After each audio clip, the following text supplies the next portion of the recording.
Hi hello దోస్తులు మంచిగా ఉన్నారా? అయితే ఓకే.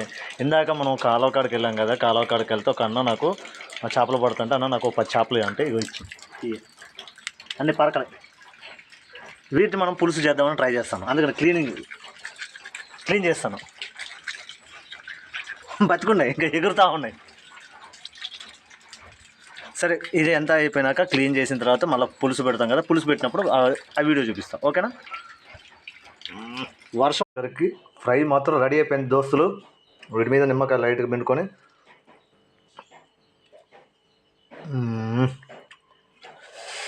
వా వా వా వా మంచిగా బాగా బాగా ఎగినాయి. ఫ్రెష్ చేప కదా, అప్పటికప్పుడే పట్టుకొచ్చేసాను. బతుకున్న చేపలను తీసుకొచ్చా. వా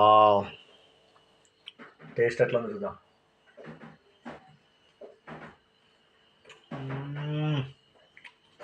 సూపర్ అంటే సూపర్ నిజంగా. ఎలాంటి వర్షం పడుతున్నప్పుడు మంచిగా చేపలు వేయించుకొని తింటంటే అబ్బా బా మామూలుగా లేదు ఫ్రెండ్స్, సూపర్. ఆహా